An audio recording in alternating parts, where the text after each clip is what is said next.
I've been a PA for just under 3 years, and I've effectively negotiated and maneuvered myself to earn $40,000 a year more than when I started as a new grad in the emergency department. Over these past few years, we've been working very hard in healthcare. However, unless you're getting frequent salary raises, you risk falling behind. This short video shares powerful tips on how you can earn thousands of dollars a year more. In this video, I'm going to talk about salary negotiations, or more specifically, salary renegotiations for healthcare professionals. And by the end of this video, you should be empowered to go out there, ask for a raise, and go earn more money this year. Super duper quickly, guys, if this is the second or third time you've watched one of my videos and you aren't subscribed, what are you waiting for? It is free. Please hit that subscribe button down below if you find this sort of content useful. Thank you so much. The first important part about negotiating your salary or renegotiating your salary is to understand the who. Who are you negotiating with? I know that when I first tried to negotiate for a $5 an hour raise, I messed up on the who. I sent data, a research letter to my medical director, who, even though he was my direct supervisor, had no bearing on my salary or compensation. He had no ability to change my contract. And even though he could advocate for me, he was not necessarily the point of contact for my negotiations. So of course,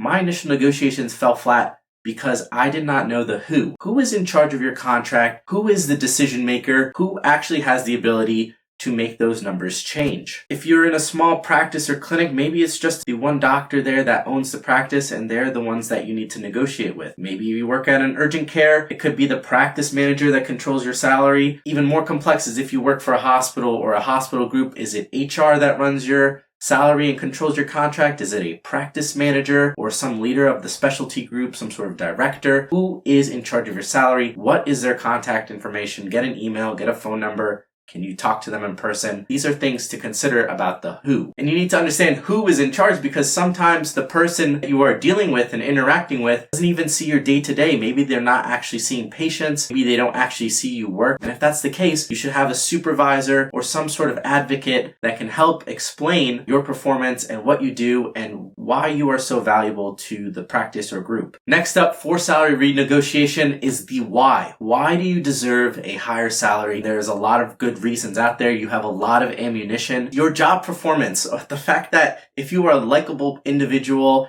who is always there, always reliable, and you do a great job at your work day in and day out, and you are excelling at your job, this is by far one of the best reasons to get a raise. And usually if you have data such as the fact that your productivity numbers are great, you have great yearly reviews, these are all good reasons for why you should get a raise. Second good reason for why you deserve a raise is just added experience. And I know I benefited from this, but as you gain years and years and years of experience, you bring a lot more to the table than what a new grad can bring or offer. You should be making more money. It doesn't have to be a substantial amount more, but you should be making more. Another reason why you deserve a raise, we have inflation, and every year, traditionally, inflation has been going up by 2 or 3%. Just recently, due to this pandemic, I think they were saying that inflation went up 5 or 6%. Everything today costs more money than when they did a year ago. So if you did not get a 5% raise, which I'm assuming many of you did not, you are effectively making less money. Your money is not being stretched as far. In fact, if you stay at a job for several years in a row and you don't get any raises or any cost of living adjustments, this is how you get the situations where they just hired a new grad or somebody new and they're earning more money than you because they're coming in at the market rate. Meanwhile, you've been lagging behind all of these years. My fourth reason why you deserve a raise is if you can prove using market analysis and data and a little bit of research in your local area that you are being underpaid or you're being paid well below the median. And if your employer can't take that at face value, then you have the ability to leave and go somewhere else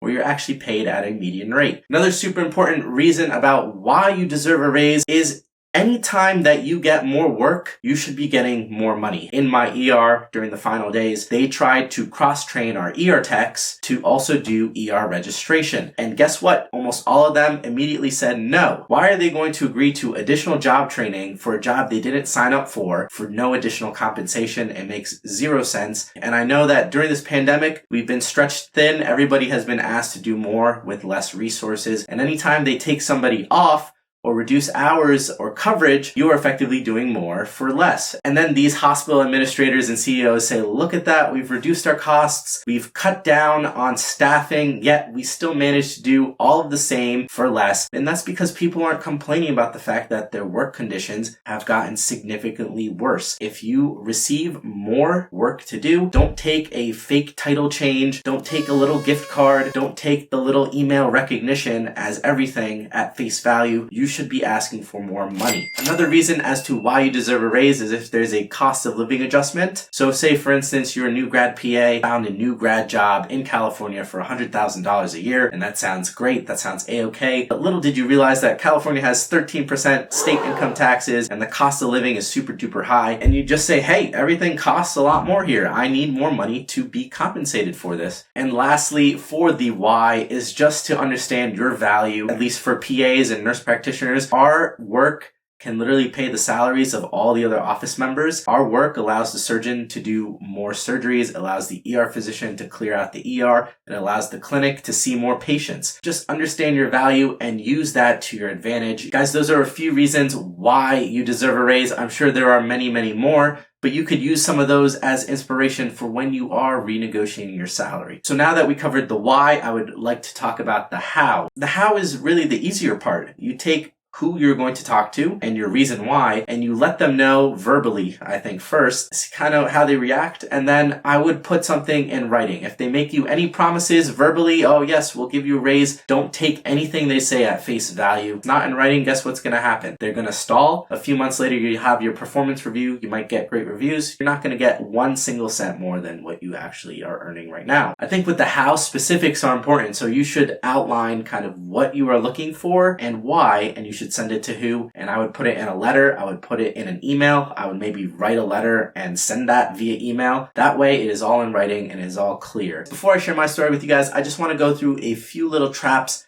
misconceptions, additional important information that you need to know. You should understand that there's more to a job than just salary. You might have amazing benefits, you might have great coworkers, you might have the shortest commute known to mankind, and that is all great. And these are things to consider, because even though another job might pay you $5,000 a year more, sometimes it's definitely not worth the additional hassle. I also want to say that your job is a mutual agreement between you and your employer. They are paying you for your time, and you in turn are showing up, doing your job, and getting compensated. And I don't want you guys to forget about this. I remember a nurse, when he was looking at new jobs and deciding what he wanted to do, he said something that really stuck with me, and he said, I am a corporation of one. These organizations have their own interests at heart. Nobody else will advocate for you. At the end of the day, you have to look out for yourself. You need to put food on the table. You need to pay your rent or mortgage. You have retirement that you have to save for. You have a family that you might need to take care of. And so this is a very important subject matter for you, not so much for your employer. Don't let your employer guilt you about your loyalty to their organization or their costs. Don't let them guilt you about how much other coworkers are making, because honestly, that's irrelevant to you. Don't let them promise you a raise and not deliver on that promise. And I know that a lot of people are afraid to negotiate or afraid to ask for a salary raise because they're like, what's going to happen if they say no? Usually the worst thing that happens out of this is they say no, but you should always be prepared to leave if the conditions are unbearable or if you're really finding a lot better opportunities out there. I'm going to be very honest with you guys. I found that jumping jobs every few years tend to do a lot better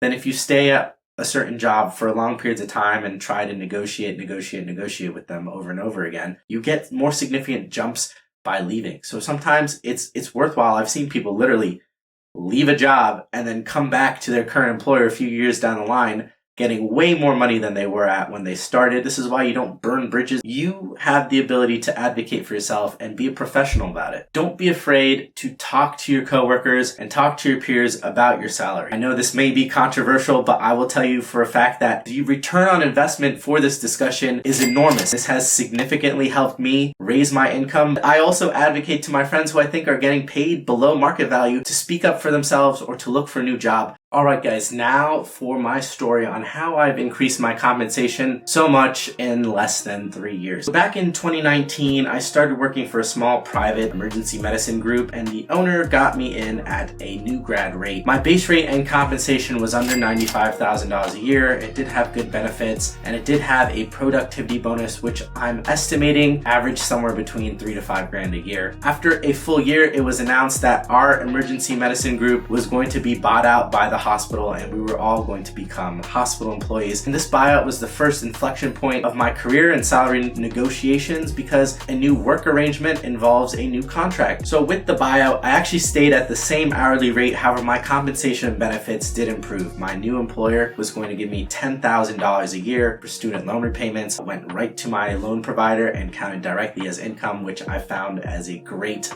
bonus. If you're an employer out there and you're hiring PAs, doctors and stuff, loan repayments, people love that. Secondly is that they offered a yearly bonus paid out depending on a variety of factors, which amounted to about $10,000 a year. I was making about $20,000 or more in benefits, even though my base rate stayed the same. Early 2020, I was the provider with the most patients seen in the emergency department. My medical doctors gave me rave reviews, nurses were giving me good reviews. I loved working, and I was definitely growing, and thus I wanted about a $5 an hour increase in my pay. Now, unfortunately, I messed up the who, and the timing was not great, and timing is everything. Probably a month before this email, the pandemic exploded, our volumes dropped, and we were all seeing less and less and less patients. I sent this information to my medical director, who had, once again, no bearing on my actual salary, and so this whole salary negotiation fell flat on its face. As a small victory, when the year rolled over to 2021, I did get a cost of living adjustment of about 2%, and my compensation was now somewhere between $115,000 and $120,000 a year at my base rate. Then the hugest inflection point of my EM career happened in about September. My company announced that they were closing my hospital, and we came back to the subject of I wanted a $5 an hour raise, and my job was going to offer me that if I continued to go work for one of their other hospitals. And so I had numerous phone calls, numerous text messages, numerous emails with a bunch of corporate people about my new salary. And I just flat out told them that I would be very happy to continue with their organization. However, my issue was compensation. I still felt like I was being paid as a new grad and not appreciated at this job. I did give my employer the benefit of the doubt. I said $10,000 a year in student loan payments comes out to about $5 or $6 an hour. My student loans are about to be paid off. The $10,000 that they consider as income would no longer be coming in, and I would effectively be taking a $10,000 a year pay cut. I was 95% certain that I was going to continue on with my employer. That is until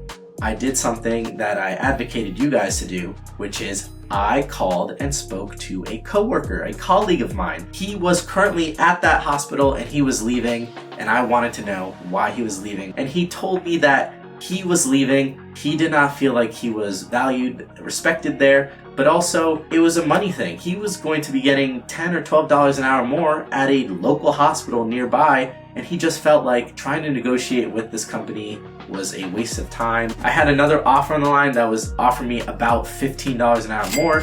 I had another offer by Team Health that was offering me almost $20 an hour more. That was sort of my position, so I could continue on with my employer. Everything was stable. I really liked the organization, or I could take some risk and go somewhere else. From when I started back in April of 2019 to now, I'm estimating that my yearly compensation is now more along the lines of $135,000, which is $40,000 a year more than what I started as a new grad, and it has been less than 3 years. It's been immense. I've had many opportunities to negotiate and renegotiate, and I feel like I've done a great job for myself. So guys, I hope that with knowing the who, the how, and the why, in addition to some misconceptions, this video helped you at least think about how you're going to negotiate for a higher salary. Super quick shout out to my VIP patrons on Patreon for directly supporting this channel, making this video possible. If you guys found this video helpful, please hit that like button down below. It helps the channel so much, helps us get seen by more people on YouTube. Check me out on Instagram, where I share a lot of stories on the life of a physician assistant. And as always, guys, stay safe out there. Have a great rest of your day. Bye-bye.